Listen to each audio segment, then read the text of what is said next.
በስመ አብ ወወልድ ወመንፈስ ቅዱስ አሐዱ አምላክ አሜን።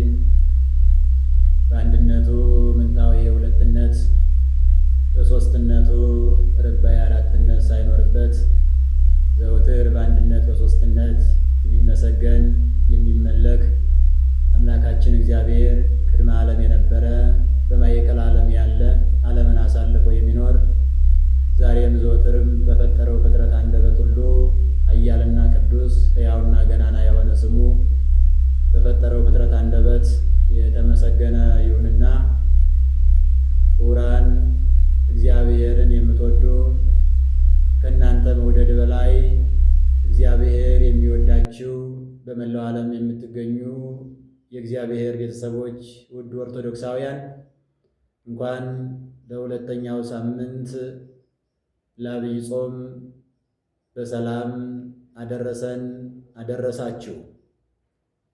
የእግዚአብሔር ቤተሰቦች እንደሚታወቀው ይህ ወር ይህ ጾም ታላቅ ጾም በረከት የሚገኝበት ነውና ትምህርተ ወንጌል በሰፊው የሚሰጥበት ነውና የሰው ልጅ ራሱን ለእግዚአብሔር የሚያስገዛበት የተቀደሰ ጊዜና ሰዓት ነውና በዚህ ጊዜ ደግሞ የእግዚአብሔርን ቅዱስ ቃልና እግዚአብሔርን የሰራቸውን ድንቅ ስራዎች መማርና ማወቅ ተገቢ ነውና እነሆ ዛሬም በድጋሜ የሁለተኛውን ሳምንት ወይንም ደግሞ ለጌታችን ለመድኃኒታችን ለኢየሱስ ክርስቶስ አርባ ጾም መጀመሪያ ቀን በተመለከተ አጠር አድርገን ለአንድ 15 ደቂቃ እንማራለን። የእግዚአብሔር ቤተሰቦች እግዚአብሔር መንፈስ ቅዱስ ምስጢሩን ገልጦ እንዲመክርና እንዲያስተምረን ቅዱስ ፈቃዱ ይሁን።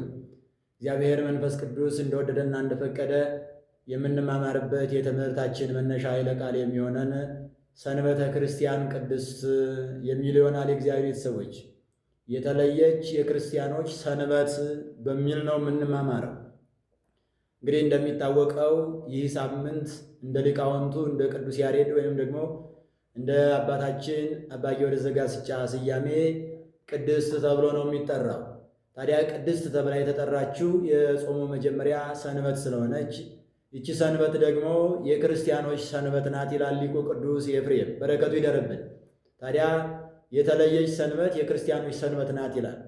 ሰንበተ ክርስቲያን የሚለውን አባቶቻችን በጉባኤ ቤት ሲተረጉሙልንና ሲያስተምሩን እነሆ ከሰንበተ አይሁድ ሲለዩ ሰንበተ ክርስቲያን ብለዋታል ይላል። ምክንያቱም ለሰንበተ ቀዳሚትን ወይም ቀዳሚት ሰንበትን አባቶቻችን ሰንበተ አይሁድ ይሏታል። ለምን ማለት አይሁድ የሚያከብሯት ማለት ነው። ይህ ማለት ግን እኛ የማናከብራት እነሱ ብቻ የሚያከብሯት ማለት ሳይሆን አከባበራችን ስለሚለይ ነው። የእግዚአብሔር ቤተሰቦች እነሱ ዓርብ ከ9 ሰዓት በኋላ ከተቀመጡ አይነሱም፣ እንዲሁም ደግሞ ከዘጉ አይከፍቱም፣ ከከፈቱም አይዘጉም፣ ከታጠቁም አይፈቱም፣ ከፈቱም አይታጠቁም።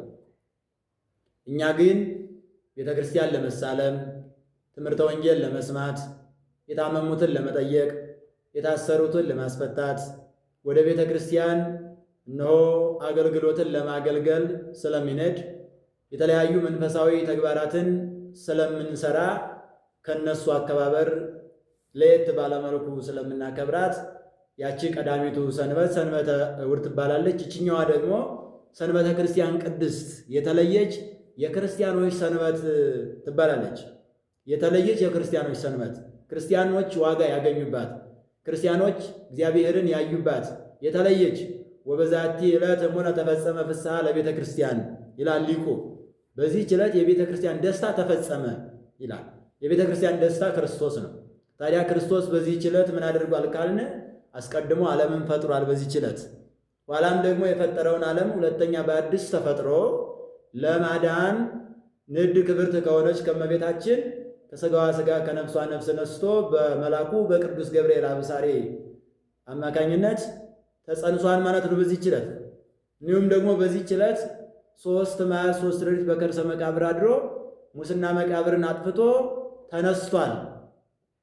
ለሶስተኛ ጊዜም ደግሞ ተነስቶ ሙቶ ተሰቅሎ ተነስቶ ያዳነውን ዓለም እነሆ ለማሳለፍ ለክብር የተዘጋጁትን ክብሩን ለማውረስ፣ ለሕልፈት የተፈጠሩትን ለማሳለፍ፣ ለሕልፈት ያልተፈጠሩትን ደግሞ ወደ ዘላለማዊ ሕይወት ለማሸጋገር ሲመጣ የሚመጣው በዚች የክርስቲያኖች ሰንበት ተብላ በተነገረችው በዕለተ ሰንበት ቅድስት ተብሎ ቅዱስ ኤፍሬምም ቅዱስ ያሬድም በተናገራት በቀጸለላት በዕለተ ሰንበት እንደሆነ ይታወቃል። የእግዚአብሔር ቤተሰቦች ታዲያ ይህ ከሆነ ቅድስት የሚለውን ለማየት ነው። እንደው ይሄ ሰንበት ቅድስት ስለተባለ ጾሙም ደግሞ የጾም መጀመሪያ የክርስቶስ ጾም መጀመሪያ ማለት ነው።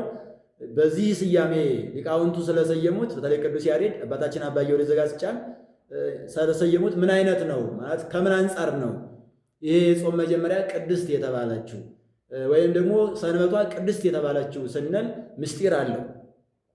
ምስጢር አለ። ይሄ ቅድስት የሚለው አባቶቻችን የቅኔ መምህራን እንደሚነግሩን ቅጽል ነው ይላል። ቅጽል ስም ነው።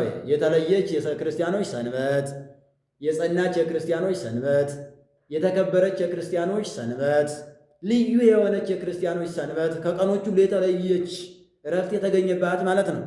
ይህ ማለት ቅጽል ነው ስላችሁ ትንሽ ደንገር እንዳይላችሁ የቅኔ ቤት አነጋገር ነው። በመጻሕፍትም ዘይቤ ይታወቃል። ቅጽል ማለት ቀረብ ስናደርገው አቶ ገሌ፣ ወይዘሪት ገሌ፣ ወይዘሮ ገሌ፣ ዶክተር ገሌ፣ መምህር ገሌ፣ ጠቅላይ ሚኒስተር ገሌ እንደሚባለው ማለት ነው። እንደዚህ አይነት ነው። ቅጽል ማለት ገላጭ ነው በዘመናዊ አነጋገርም ሲነድ ማለት ነው። ታዲያ ቅድስት የሚለው ቅጽል ወይንም ስያሜ የተሰጠው ለዕለተ ሰንበት ብቻ አይደለም፣ ወይንም ለጾሟ መጀመሪያ ቀን ብቻ አይደለም፣ ለክርስቶስ ጾም መጀመሪያ ቀን ብቻ አይደለም። ሰንበትን ለፈጠረ ለሥላሴም ራሱ ተሰጥቶ እናገኘዋለን በመጽሐፋችን ማለት ነው። ጸሎታችን ስንጀምር ራሱ በቅድስት ሥላሴ እንዘናምን አይደለም፣ በቅድስት ሥላሴ አምነን አይደል የምንለው። ታዲያ ቅድስት የሚለው ስም ለሥላሴም ተሰጥቷል ማለት ነው። ታላቁ ሊቅ ቅዱስ ኤፍሬም ይነግረናል። አሐዱ ዘእምቅድስት ሥላሴ ርዮት ትናን አጽናነ ሰማየ ሰማያት መጽዋዕደ ውስተ ከርሰ ድንግል። ከሦስቱ አካል አንዱ አካል እግዚአብሔር ወልድ አሐዱ ዘእምቅድስት ሥላሴ ከቅድስት ሥላሴ ከሦስቱ አካል አንዱ አካል እግዚአብሔር ወልድ ነው። በመንጸፈ ደይን መውደቃችን በእግረ አጋንንት መጠቅጠቃችንን ተመልክቶ ከሰማይ ወረደ፣ በድንግል ማርያም ማኅፀን አደረ። ነቢያት ይወርዳል ይወለዳል ብለው ትንቢት እንደተናገሩ ተወለደ፣ ተወልዶ አዳነን፣ ተቤዥን፣ ርሱን እንድንመስል አደረገን ይላል። ስለዚህ ቅድስት የሚለው ስያሜ ወይም አጠራር ወይም ቅጽል መጀመሪያ የሚሰጠው የሁሉ ባለቤት ለሆነው ለሥላሴ ነው ማለት ነው። ለሥላሴ ነው። ቅዱስ ኤፍሬም አሁንም በረቡዕ ውዳሴ ማርያም ላይ ይናገራል። እስመ ኮንኪ አንቲ ታቦተ ለአሐዱ ዘእምቅድስት ሥላሴ ከቅድስት ሥላሴ ለአንዱ ማደሪያው ነሻልና አንቺ ከመላይ ትበልጫለሽ፣ ከነቢያት ከኪሩቤል ከሱራፌል ትበልጫለሽ። የእመቤታችን ክብሯ ከቅዱሳን ክብር ይበልጣል። ለምን? ነቢያት መላእክት እየፈሩ የሚያመሰግኑትን የሚሰግዱለትን፣ ድንግል ማርያም ግን በማኅፀኗ ወስነዋለችና።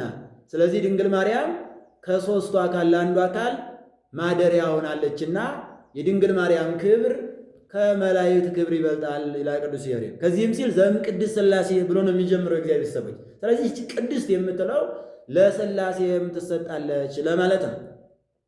ታዲያ መተርጉማኑ ሲተረጉሙ እንዲህ ይላሉ። ቅድስት የሚለው ለሴት የሚቀጸል ነው፣ ለሴት የሚሰጥ ነው። ለሴት ተሰጥቶ የሚነገር የሚተረጎም የሚመሰጠር ነው። እንዲያ ከሆነ ለምን ለሥላሴ ተሰጠ? ለምን ለሥላሴ ተቀጸለ? ይሉና ይተረጉሙልናል። እነሆ እናቶቻችንና ምሳሌ ነው። ሥላሴን የሚያመሳስላቸው ነገር አለ። ምሳሌ ነው ብያቸዋለሁ። ምሳሌ ዘያጽ ነው። የሚያመሳስላቸው ነገር አለ። ለምን ከተባለ እናቶች ለልጆቻቸው ርኅሩሃት ናቸው፣ የሚራሩ ናቸው፣ የሚያዝኑ ናቸው። እነሱ እየተራቡ እየተጠሙ ለልጆቻቸው ያጎርሳሉ። እነሱ ባዶ እግራቸውን እየሄዱ ለልጆቻቸው ጫማ ይገዛሉ። እነሱ አሮጌ ልብስ እየለበሱ ለልጆቻቸው ግን ደብተር፣ እስክሪብቶ፣ አዲስ ልብስ፣ ቦርሳ ይገዛሉ። እነሱ እነሆ ዝቅ ብለው ለልጆቻቸው ግን ከፍ ያለ ነገር ይፈልጋሉ። እናቶች ናቸው። እንግዲህ አባቶችም ያዝናሉ፣ በጸናው ለመናገር ነው። እንዲሁም ደግሞ ሥላሴ ለፈጠሩት ፍጥረታት ስለሚያዝኑ እግዚአብሔር ዘለማዱ ሂሩት ልማዱ ቸርነት ተብሎ ስለሚነገር ስለሆነ የእግዚአብሔር ልማድ ቸርነት ስለሆነ ቅድስት የሚለው ስያሜ ለሥላሴም ተሰጥቷል ማለት ነው። ሁለተኛ እነሆ ለሥላሴ የተሰጠበትን ምስጢርና ወይም ምክንያት ሊቃውንቱ ሲናገሩ እንዲህ ይላሉ። ልጆች ከእናቶቻቸው ባሕርይ ይገኛሉ፣ ወይም ልጆች ከእናቶቻቸው እንደሚገኙ ሁሉ ዓለሙም ደግሞ ከሥላሴ ተገኝቷልና ይላሉ። ዓለሙ ከሥላሴ ነው የተገኘው፣ ከቅድስት ሥላሴ ጋጋይስተ ዓለም ሥላሴ። አዎ እንደተናገረው መዝሙረኛው ቅዱስ ዳዊትም እግዚአብሔር ሰማያተ ገብረ መዝሙር 95 ቁጥር 5 ላይ እግዚአብሔር ሰማያትን ፈጠረ፣ ሰባቱ ሰማያትን ፈጠረ። አሜን ወሰናይት ቅድሜሁ ሃይማኖትና ምግባር በፊቱ ናቸው ማለት ሃይማኖትና ምግባር ያላቸው ቅዱሳን በፊቱ ይቆማሉ በባለሟልነት በግርማ ማለት ነው። ቅዱሳት ወበየሰያት ውስጥ መቅደሱ ቅዱሳት ምስጋና ክብርም በመቅደሱ ነው፣ ክብር በመቅደሱ ነው ብሎ እንደተናገረው ማለት ነው። አንደኛው ይሄ ነው፣ ከሰዓታችን ጋር ለመሄድ አጠር አደረገው። ሁለተኛው ቅድስት የሚለው ስያሜ ቅድስት የሚለው ዘይቤው ያነጋገር ወይም ትርጉም ለማን ይሰጣል ከተባለ ከሦስቱ አካል አንዱ አካል ከሦስቱ ቅዱስ አንዱን ቅዱስ ስለወለደች ለእናታችን ለድንግል ማርያም ይሰጣል ማለት ለእናታችን ለድንግል ማርያም ይሰጣል። እንዴት ቃል ራሱን ተናግሮ ዘተወልደ ቅድስት ድንግል ንድ ክብርት ከምትሆን ከድንግል ማርያም የተወለደው ኢየሱስ ክርስቶስ ኃያል ነው፣ ሕያው ነው፣ ንጹሕ ነው፣ ቅዱስ ነው፣ ክቡር ነው እንዳሉ ሊቃውንቱ ማለት ነው። ራሱን በኪዳኑ እንደተናገረ ማለት ነው። ስለዚህ ቅድስት የሚለው ለድንግል ማርያም ይሰጣል። ዘወትርም በውዳሴያችን ላይ ሰአሊ ለነ ቅድስት ቅድስት ሆይ ለምኝልን እያልን የምናመሰግናት ቅዱስ ኤፍሬም እንደደረሰልን እንደዛ ነው። ታዲያ ቅድስት የሚለውን እዚህ ላይ ሲተረጉሙ ሊቃውንቱ ምን ይላሉ? ቅድስት ማለት ቅድስት ብሎ የተለየች ናት ብሎ የሚያቆም አይደለም። ብዙ ትርጉም አለው፣ ብዙ አተት አለው። ለምሳሌ አጭሩ እንደው በቅርብ ያለውን ለማስረዳት ያክል ቅድስት ማለት ንጽሕት ማለት ነው፣ ጽንዕት ማለት ነው፣ ክብርት ማለት ነው፣ ልዩ ማለት ነው ይላሉ አባቶቻችን መተርጉማል። በረከታቸው ይደርብን። በሆኑ እግዚአብሔር ቤተሰቦች እመቤታችንን ንጽሕት ስንል ምን ማለታችን ነው? ሊቁም ይናገራል። ወይ ረኩሰትም በምንትኒ እምዘፈጠራ ድንግል በሕሊና ወድንግል በሥጋሃ ከፈጠራት ጀምሮ በሥጋዋም በሕሊናዋም ርኩሰት የሌለባት ጥንተ አብሶ የሌለባት ዘእምጽውር ጽሩየ ገብራ ከጭቃ የተገኘች ዕንቁ እንዳላት ሊቁ ጽሩይ የሆነች መርገመ ሥጋ መርገመ ነፍስ የሌለባት ስለሆነች ድንግል ማርያም ምን ትባላለች? ንጽሕት ትባላለች። የነጻች ለአምላክ እናትነት የተመረጠች ለአምላክ እናትነት የበቃች። ለዚህ ነው እግዚአብሔር አባ ሕርያቆስም እግዚአብሔር ከሰማይ ሆኖ ዓለሙን ተመለከተ፣ አሻተተ፣ አየ። እንዳንቺ ያለ ግን በንጽሕና በቅድስና የተዋበች አላገኘም። ስለዚህ ስላላገኘ አንቺን ከአንቺ ልጁ ይዋሃድ ዘንድ ልጁን ወደ አንቺ ላከ። የሚወደውን የወለደውን ልጁ ወደ አንቺ ላከ ይላል። አዎ አብ የተመለከተው የማንን ንጽሕና ነው? የድንግል ማርያምን ንጽሕና ተመልክቶ ነው ዓለምን ያዳነ ይላል ሊቃውንት። ስለዚህ አንደኛው ሲሆን ሁለተኛው ደግሞ ምን የሚል ትርጉም ይሰጠናል? ጽንዕት የሚል ትርጉም፣ የጸናች የሚል ትርጉም ይሰጠናል። ቅድስት የሚለው ማለት ነው። ይህም በሰፊው በጾመ ፍልሰታ ላይ ሊቃውንቱ ውዳሴ ማርያምን ትርጉም ሲተረጉሙ ትሰሙታላችሁ የእግዚአብሔር ቤተሰቦች። እና ጽንዕት የሚል ትርጉም ይሰጠናል። ጽንዕት ማለት ማለት የጸናች ማለት ነው። ከሌሎቹ የተለየች እመቤታችን ጽን አላት፣ የጸናች ናት። በምን እነሆ ሌሎች እናቶቻችን ለጊዜው ነው እንጂ ይላሉ አባቶቻችን ተፈቶ አለባቸው። እናታችን ድንግል ማርያም ግን ከመጽነሷ በፊት በጸነሰችም ጊዜ ከጸነሰችም በኋላ ከመውለዷ በፊት በወለደችም ጊዜ ከወለደችም በኋላ የጸናች ናት። በምን በማኅተመ ድንግልና። አዎ በማኅተመ ድንግልና የጸናች ነውር ነቀፋ የሌለባት ስለሆነች ድንግል ማርያም ጽንዕት ትባላለች። አራተኛ ደግሞ ክብርት ትባላለች። የከበረች ናት ድንግል ማርያም። መትሕተ ፈጣሪ መልዕልተ ፍጡራን ከፍጡራን በላይ የሆነች የከበረች ናት ድንግል ማርያም። የአምላክ እናት ናት።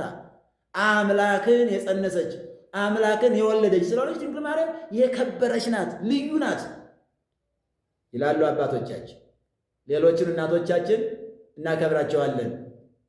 የምናከብርበት ምክንያት ደግሞ አለን። ምን ብለን የምናከብራቸው? ነቢያትን፣ ሐዋርያትን፣ ጻድቃን፣ ሰማዕታትን፣ ነገሥታትን፣ ጳጳሳትን ወለዱልን ብለን ስለወለዱልን ጻድቃንን አቡነ ተክለ ሃይማኖትን፣ አቡነ ገብረ መንፈስ ቅዱስን፣ አቡነ አረጋዊ፣ ሌሎችም ቅዱሳን የወለዱ እናቶች ይከበራሉ። እነ ዮሐንስ መጥምቀ መለኮት፣ ኤልሳቤጥ ትከበራለች። ከዚህ በላይ ደግሞ እመቤታችን ትከበራለች። እመቤታችን ክብርት ናት። ለምን? የክብር ባለቤት የሆነው ክብር ያለው የእሱ የመድኃኔዓለም እናት ናት። ስለዚህ ክብርት ይላታል። በአራተኛ ደረጃ ደግሞ ይላሉ ልዩ ናት። ድንግል ማርያም ልዩ ናት። ከአንስት ዓለም የተለየች ናት። ልዩ ናት። ንጽሕት ዘር ናት። እንዴት? እናቶቻችን በድንግልና መጽነስ አይችሉም። ከዚያ በላይ ደግሞ ከድንግል ማርያም በቀር አምላክን የወለደች ሴት የለችም። ድንግል ማርያም ግን ከአንስተ ዓለም ልዩ የሚያደርጋት ምንድን ነው ከተባለ አምላክን ያለ ዘራ ብሲ መጽነሷ፣ ስትጸንስ ደግሞ በማኅተመ ድንግልና መሆኗ፣ አምላክን በማኅተመ ድንግልና መውለዷ፣ እንደገና ድንግልና ደግሞ ወተትን ማስገኘቷ፣ አሊም ድንግላዊ ማስገኘቷ። እናቶቻችን ካልወለዱ ከወንዶች ጋር ካልተገናኙ አይጸንሱም፣ አይወልዱም። ካልወለዱ ደግሞ ምን አይሉ ወተትን አያስገኙም። ደናግል ይላሉ የፈለገው ቢመግቧቸው ወተትን አያስገኙም። ድንግል ማርያም ግን በማኅፀን የተጀመረላት ተአምራት እንደተፈጸመላት ለማጠየቅ በማኅተመ ድንግልና አምላክን ጸንሳ አምላክን ወልዳ አልብ ድንግልናዊን እያጠባች ያሳደገች ይላል። ስለዚህ ይህ ስያሜ ብዙ ትርጉም አለው። አጠር ለማድረግ ከሰዓቴ ጋር ለመሄድ እግዚአብሔር ቤተሰቦች ቅድስት የሚለው ትርጉም ለእመቤታችን ይሰጣል። ሁለተኛ። ሶስተኛ ደግሞ ቅድስት የሚለው ትርጉም የሚሰጠው ለቅድስት ቤተ ክርስቲያን ነው። ወነአምን በአሐቲ ቅድስት ቤተ ክርስቲያን ተላዕለ ኩሉ ጉባኤ ዘሐዋርያት። አዎ ከሁሉ በላይ በሆነች ሐዋርያት በሰሯት፣ ባስተማሯት፣ ባሳመኗት፣ ባጠመቋት በአንዲት ቤተ ክርስቲያን ምን እንላለን? እናምናለን። ይሄ ሶስት አይነት ትርጉም አለው። ትርጉሙን በሌላ ቀን የምናየው ይሆናል። እኔ የምፈልገው አሁን ቅድስት የሚለውን ስያሜ ነው። ለማን ለማን እንደሚሰጥ ነው። ቤተ ክርስቲያን ቅድስት ስንል የተለየች ማለታችን ነው። አሐቲ ናት። አዎ በቁጥር ብትበዛም በስርዓት ግን አንዲት ናት። ለምን? በመላእክት ስም፣ በነቢያት ስም፣ በሐዋርያት ስም፣ በጻድቃን በሰማዕታት ስም ብትመሰረት፣ ብትሰራ፣ ብትታነጽ ግን አንዲት ናት። ለምን? በውስጧ የሚፈተተው የክርስቶስ ሥጋ፣ የሚቀዳው የክርስቶስ ደም፣ የምንማረው ደግሞ የምንማርባት ደግሞ የክርስቶስን ወንጌል ስለሆነ ማለት ነው። ቤተ ክርስቲያን አሐቲ ናት። አሐቲ ሁና ደግሞ ልዩ ናት። ሐዋርያዊት ናት ይላሉ አባቶቻችን፣ ኩላዊት ናት ይላሉ። እዛም ደግሞ ልዩ ናት፣ የተለየች፣ ከነገሥታቱ አዳራሽ የምትለይ፣ ከመናፍቃኑ አዳራሽ የተለየች፣ በከተማ ከምታዩት ከረዛዝሙ ፎቅ ሁሉ የበለጠች የምትለይ። ለምን? ከአምላክ ጋር የምታገናኝ ናታ። ስርየትን የምታሰጥ ናታ። ምሳል ወምስጋድ ያለ የሚያትሊቁ ምጥባሃ ሥጋው ለወልድ አይደል? አዎ ለአምላካችን የአምልኮት ስግደት የምናቀርብባት፣ ለቅዱሳን የክብር ስግደት የምናቀርብባት፣ ኃጢአታችን የሚሰረይባት፣ በደላችን የሚፋቅባት፣ ያዘኑ የሚረጋጉባት፣ ያጡ የሚያገኙባት፣ ስርየት የምናገኝባት፣ የቅዱስ የእግዚአብሔር የወልድ ቅዱስ ሥጋ የሚቆረስባት፣ ክቡር ደግሞ የሚፈስባት ስለሆነች ቤተ ክርስቲያን ልዩ ትባላለች። ቅድስት የተለየች ትባል። ስለዚህ ቅድስት የሚለው ለቤተ ክርስቲያንም ተሰጥቶ ይተረጎማል። የእግዚአብሔር ቤተሰቦች አራተኛ ቅድስት የሚለው ለማን ተሰጥቶ ይተረጎማል ከተባለ ለሰንበተ ክርስቲያን፣ ለክርስቲያኖች ሰንበት ተሰጥቶ ይተረጎማል። ቅድስት የሚለው የተለየች ሰንበት ማለት የክርስቲያኖች ሰንበት። ቅድም ብያቸዋለሁ በመግቢያ ላይ ይቺ ሰንበት ታላቅ ቀን ናት። መጀመሪያ አራቱን ባሕርያት መላእክትን፣ ሰባቱን ፍጥረታት በአጠቃላይ የፈጠረባት፣ የማይታየው አምላክ በፍጥረቱ የታየባት የተገለጠባት፣ ዳግም ደግሞ የተጸነሰባት የተነሳባት፣ ዳግም የሚመጣባት ቀን ስለሆነች የተለየች ሰንበት ተብላ ትነገራለች። እንዲያውም ሊቃውንቱ በኩረ ኩሎን ዕለታት የዕለታቱ ሁሉ በኩር ይሏታል። አዳም በኩረ ኩሉ ፍጥረት እንዲለው አዳም የፍጥረታት ሁሉ በኩር እንደሆነ የሰው ማለት ነው። ሰንበት ደግሞ የዕለታቱ ሁሉ በኩር ናት። ስለዚህ የተለየች ናት። ለዘላለም ልዩ የሚያደርጋት ደግሞ አንዱ ምንድን ነው ከተባለ ከዚህ ባሻገር ደግሞ ለዘላለም እረፍት ሆና መኖሯ፣ ማረፊያ ሆና መኖሯ ሰንበትን ቅድስት ያሰኛታል፣ ልዩ ያሰኛታል። እግዚአብሔር ቤተሰቦች ይህን አጠራገን ካየን፣ አምስተኛ ደግሞ ቅድስት የሚለው ስያሜ ወይም ትርጉም ቅጽል ለማን ይሰጣል ከተባለ ለትንሣኤ ይሰጣል። ለክርስቶስ ትንሣኤ ይሰጣል። ለክርስቲያኖች ትንሣኤ ተሰጥቶ ይነገራል። ሊቁ ቅዱስ ኤፍሬም ይናገራል። ወበትንሣኤው ቅድስት አግቦ ለብሲ ዳግመ ውስተ ገነት። ልዩ በሆነች ትንሣኤው በሰንበት በልዩቱ በሰንበት ባደረገው ልዩ በሆነ ትንሣኤው አዳምን ወደ ቀደመ ቦታው ምን አለው? መለሰው። ስለዚህ የክርስቶስ ትንሣኤ ልዩ ትባላለች። ለምን? ዳግም ሞት የሌለባት ናታ። ዳግም ሞት የሌለባት፣ ሞትን የማታስከትል ከነ አልዓዛር ትንሣኤ ከሌሎችም ከነ ወልደ መበለት ከነ ወለተ ሳዊሮስ ልጆች ትንሣኤ የተለየች በአዲስ ሥጋ የተገለጠች የክርስቶስ ትንሣኤ ልዩ ትባላለች። ስለዚህ ለቅድስት የሚለው ስያሜ ለትንሣኤም ተሰጥቶ ይነገራል። በመጨረሻ የእግዚአብሔር ቤተሰቦች ሰማዕታት ለሆኑ ለቅዱሳት አንስትም ተሰጥቶ ይነገራል። ለነ ቅድስት አርሴማ፣ ለነ ቅድስት ክርስቶስ ሰምራ፣ ለሌሎችም ለነ ቅድስት ኤልሳቤጥ፣ ለሌሎችም ተሰጥቶ ይነገራል። በመጨረሻ ከጊዜያችን ጋር የሚሄደው ቅድስት የሚለው ስያሜ ለጾም ተሰጥቶ ይነገራል። ቅዱስ ያሬድም ከዚህ አንጻር ነው የ40ውን ቀን ጾም መጀመሪያ ቅድስት ብሎ የሰየመው። ቅድስት የሚለው ስያሜ ለማን ይሰጣል? የእግዚአብሔር ሰዎች ለጾም። ጾም ቅድስት ዘባቲ አብይ በቁየት ይላል ቅዱስ ያሬድ ሊቁ በጸበድጓው ላይ። ጾም ቅድስት ናት፣ የተለየች ናት። ታላቅ ጥቅም ያለባት፣ ታላቅ ርብ ጥቅም ሕይወት ያለባት፣ ከእግዚአብሔር ጋር የምታገናኝ፣ ስርየተ ኃጢአትን የምታሰጥ፣ ክብርም የምታጎናጽፍ ጾም የተለየች ናት፣ ቅድስት ናት ብሎ ለጾም ሰጥቶ ይናገራል። ስለዚህ የአምላካችን የመድኃኒታችን ኢየሱስ ክርስቶስን የጾም መጀመሪያ ሰንበት ቅድስት ያላት ሊቁ ቅዱስ ያሬድ ከዚህ የተነሳ ነው። አምላካችን እግዚአብሔር ዕለቱን አስቀድሞ በፈለገ ዮርዳኖስ በእደ ዮሐንስ ከተጠመቀ በኋላ ሳይውል ሳያድር ወደ ገዳመ ቆሮንቶስ ገብቶ 40 መዓልት 40 ሌሊት ጾሟል። ታሪኩን ታውቁታላችሁ። ለምን 40 መዓልት 40 ሌሊት ጾም የሚለው ትርጓሜው ላይ በተለይ ማቴዎስ ወንጌል ምዕራፍ 4 ላይ በሰፊው ተቀምጦላል። ከዚያ ላይ አንብቡት። የነቢያትን ትንቢት፣ የነቢያትን ሱባዔ፣ የነቢያትን ጾም ለመፈጸም ነው። ነቢያት 40 እነ ሙሴ 40 ጾመዋል። ሙሴ 40 ቀን ጾሞ ጽላቱን ከእግዚአብሔር ተቀብለው ሕግን ተቀብሏል። ሕዝቡን መርቷል። እነ ኤልያስም እነ ሕዝቅኤልም 40 ጾመዋል። ስለዚህ አምላካችን እግዚአብሔር ወይ ከ40 አብልጦ አብዝቶ ወይም አሳንሶ ቢጾም አይሁድ ምክንያት ይፈጥሩ ነበር። ደጓን ሕገ ወንጌልን አንቀበልም ይሉ ነበርና ምክንያት ለማሰጣት የነቢያትንም ሱባዔ ለመፈጸም ትንቢት ለመፈጸም 40 መዓልት 40 ሌሊት ጾሟል አምላካችን እግዚአብሔር። 40 መዓልት 40 ሌሊት ከጾመ በኋላ በመጨረሻው ሰዓት እነሆ ስስታሙን ፍቅረ ነዋይ የተጠናወተውን የሐሰት አባት የተባለውን ዲያብሎስን ድል ነስቶታል። ዲያብሎስ እነዚህ 3 ጦሮች አንግቶ መጥቷል፣ ተሸክሞ መጥቷል። ክርስቶስን ድል ለመንሳት የክርስቶስን በሥጋ መራብ በሰውነት መራብ ተመልክቶ ምግብ ይዞ መጥቷል። ትዕቢትን በትዕቢት እንዲሁም ደግሞ በሐሰት መጥቷል። አምላካችን እግዚአብሔር ደግሞ በፍቅረ ነዋይ ቢመጣበት በጸሊያ ነዋይ፣ በትዕቢት ቢመጣበት በትሕትና፣ በሐሰት ቢመጣበት በእውነት ድል አድርጎታል። ታዲያ ድል ካደረገው በኋላ እኛ ደግሞ አማኞቹ በስሙ በ40 ቀን በ80 ቀን የተጠመቅነ ክርስቲያኖች ደግሞ ይህንን ጾም እየጾምን ክርስቶስ የጸለየውን ጸሎት እየጸለይን ክርስቶስ ሥጋውን እንደሰጠ ደሙን እንደሰጠን እኛም ደግሞ የምንችለውን ነገር በጎ ነገር ምጽዋት እየመጸወትን እያደረግን ጾሙን እንድንጾም አምላካችን እግዚአብሔር አዞናል።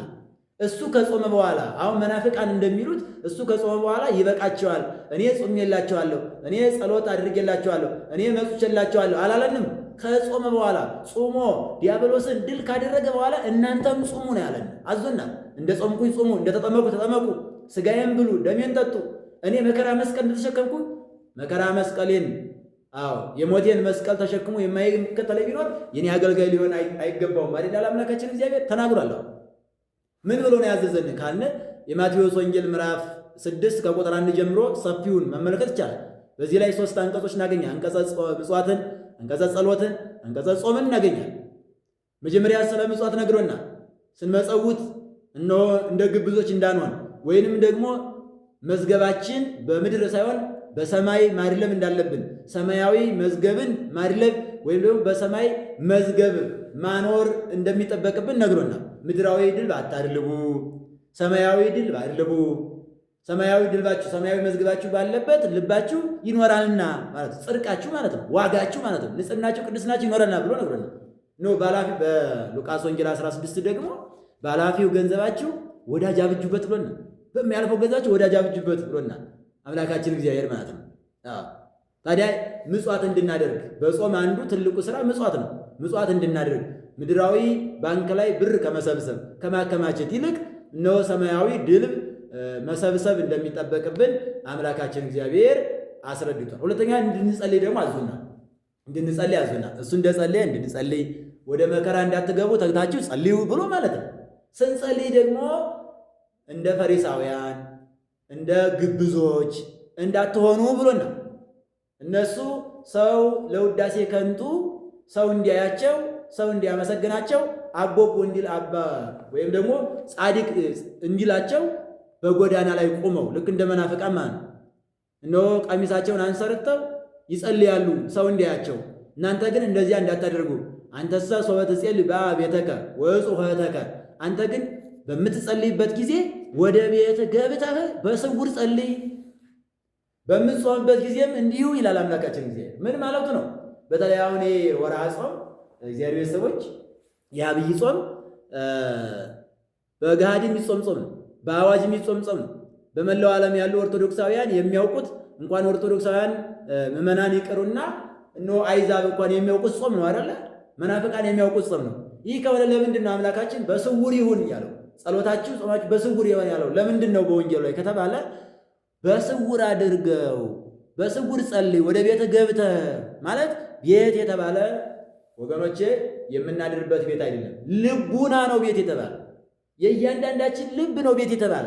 ታዲያ በስውር ማለት በተሰወረው ልብህ፣ በማይታየው ልብህ ወይም ከልብህ ጸልይ ነው።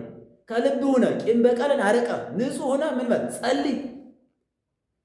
ከልብ ከጸለይ ከልብ ከጾምክ እነሆ እኔ ዋጋህን በግልጥ እሰጥሃለሁ ይላል አምላካችን እግዚአብሔር። ዋጋህን በግልጥ በግልጥ ማለት ምንድን ነው? በወዳጆቻችን አምላካችን እግዚአብሔር ዋጋችን በግልጥ ይሰጠናል። በወዳጆቻችን በመላእክት፣ በጠላቶቻችን በአጋንንት ፊት፣ በወዳጆቻችን በጻድቃን፣ በጠላቶቻችን በኃጥአን ፊት እርሱም ተገልጦ በደብረ ዘይት ዋጋችን ይሰጠናልና እናንተ ግን ስትጸልዩ በስውር ማለት አለ ከልባችሁ ይሁን፣ በአፋችሁ ብቻ አይሁን። ጸሎታችሁ በአፍ ብቻ አይሁን፣ ከንፈርን በማነቃነቅ በማወዛወዝ ብቻ አይሁን፣ ከልብ ይሁን። ከልብ የሆነን ጸሎት የንጹሐንን ጸሎት እኔ እቀበላለሁ እወዳለሁ፣ ዋጋውን ደግሞ መገለጡን ከፈለገ በግልጥ ዋጋውን እሰጠዋለሁ ብሎ አምላካችን እግዚአብሔር ነግሮናል ማለት። አንደኛ ስንጾምም ደግሞ ወገኖቼ እንደ ፈሪሳውያን እንዳንሆን ተነግሮናል። አንትሙሰ ሶበ ትጸውሙ ይትኩኑ ከመ መደልዋን እስመ እሙንቱ ይቈጽሩ ገጾሙ ወይመጸልዉ ወያማስኑ። እነሱ እንደ ፈሪሳውያን እንዳትሆኑ። እነሱ ሲጾሙ ፊታቸውን ያጠወልጋሉ፣ በነጠላ ዜማ ማዜም ይጀምራሉ፣ ይደክማሉ፣ ይጠወልጋሉ። አዎ አንሱኝ ጣሉኝ ይላሉ። እናንተ ግን እንደዚያ እንዳይሆን። እነሱ እንዲህ የሚያደርጉት ሰው እንዲያያቸው ነው፣ ሰው እንዲያደንቃቸው ነው፣ ገሌ እኮ ጿሚ ነው እንዲላቸው ነው። እናንተ ግን እንደዚያ ሳይሆን አንትሙሰ ሶበ ትጸውሙ ቅቡ ርእሰክሙ ወጽቡ ገጸክሙ። እናንተ ግን በምትጾሙበት ጊዜ ራሳችሁን ተቀቡ፣ ፊታችሁን ታጠቡ ብሎና አምላካችን እግዚአብሔር። መቼም ይሄ መተርጉማ እንደሚተረጉሙት ለሁላችን ግልጥ ነው አይደለም? ራሳችሁን ተቀቡ ማለት መቼም ቅቤ ተቀቡ ማለት አይደለም፣ ግልጥ ነው። ቅብ የተባለው አባቶቻችን እንደተረጎሙልን ፍቅር ነው ይላሉ። ፍቅርን ይዛችሁ ማለት ነው። ታዲያ ቅብ የተባለው ደግሞ ዘይት ነው። ዘይት የፍቅር ምሳሌ ነው አይደል? ፍቅር ይዛችሁ ማለት ነው። ታላቁ ነቢይ ዳንኤል ይናገራል። ማበ ቦይቁ ገዳመ ሱሳ ያርገ ቅብ ድበርሴ ወይዋ ስጋ ወይን ውስታፉዬ። ወደ ሱሳ ገዳም በሄድኩ ጊዜ በራሴ ላይ ዘይት አልፈሰሰም፣ በአፌም ደግሞ ስጋና ወይን አልቀመስኩም ይላል። ስለዚህ ፍቅርን ተቀቡ ማለት ቅብን ተቀቡ ማለት ፍቅር ይኖራችሁ። ቅብሰ ይራቀ ቅብሰ ፍቅረ ደቂቀ ቅብ ይራቀ ቅብሰ ፍቅረ ደቂቀ ጓለሚያው ቅብ አይራቅህ። ቅብ ማለት የሰው ልጆች ፍቅር ነው። ፍቅር አይራቅህ ማለት ነው። ፍቅር የራቀው ሰው ቢጸልይ ጸሎቱ ተሰሚነት አይኖረው። ፍቅር የራቀው ሰው ቢጾም ጾሙ ግዳጅ አይፈጽም። የእግዚአብሔር ቤተሰቦች አንድ ነገር ልበላቸውና ለቋጭ ትምህርት እውነት ለመናገር የነነዌ ሰዎች 3 ቀን ጾመው 3 ቀን ጸልየው 3 ቀን ሱባኤ ገብተው እግዚአብሔር ጾማቸውን፣ ጸሎታቸውን፣ ሱባኤያቸውን ተቀብሏቸዋል። ከልብ ስለሆነ በፍቅር ስለሆነ ኃጢአትን በመታመን ስለሆነ እኛስ 55 ቀን እንጾማለን አይደለ? መልካም ነው፣ ጥሩ ነው። ከአሕዛብ ተለይተን ከምናፍቃን ተለይተን መጾማችን መላእክትን እንመስልበታለን፣ ቅዱሳን እንመስልበታለን፣ ዋጋ እናገኝበታለን። ግን የነነዌ ሰዎች ጾም ጸሎት በ3 ቀን መልስ ካመጣ እኛስ 55 ቀን ጾመን መልስ ማምጣት ይጠበቅብናል። እግዚአብሔር ሰዎች ከልባችን እንደ ነነዌ ሰዎች ልንጾም ይገባል። ልባችንን ማንጻት ይገባል። ስለዚህ አምላካችን እግዚአብሔር እንዲህ ብሎ አዞናልና ይህንን ትእዛዝ ታዲያ ይህንን ጾም የምንጾመውን የመጀመሪያውን ሰንበት ሊቁ ቅዱስ ያሬድ ቅድስት በማለት ልዩ በማለት ይጠራዋል ማለት ነው። እግዚአብሔር ሰዎች ይህን ታላቅ ጾም ጾመን ለብርሃነ ትንሣኤው ደርሰን እነሆ ብርሃነ ትንሣኤው በረከት እንድናገኝ አምላካችን እግዚአብሔር ይርዳን። የእግዚአብሔር ሰዎች የተለያዩ መምህራን በሰፊው አገላለጽ ይገልጹታል። እንዲያው ትንሽ ካለው አንጻር ነው ማለት ነው። እግዚአብሔር ቤተሰቦች ያስተማረን የመከረን አምላካችን እግዚአብሔር ስሙ የተመሰገነ። በዚህ ጾም ጾመን በእውነቱ በኃጢአት የወደቅን ከኃጢአታችን ተነስተን ንስሐ ገብተን ቅዱስ ሥጋውን ክቡር ደሙን ተቀብለን እውነተኞች ክርስቲያኖች፣ የተግባር ክርስቲያኖች እንድንሆን አምላካችን እግዚአብሔር ይርዳን። የአባቶቻችን አምላክ እግዚአብሔር ሀገራችን ኢትዮጵያን ይጠብቅልን፣ ቤተክርስቲያናችንን ደግሞ ሰላም ያድርግልን። ስብሐት ለእግዚአብሔር ወለወላዲቱ ድንግል ወለመስቀሉ ክቡር። ይቆየን።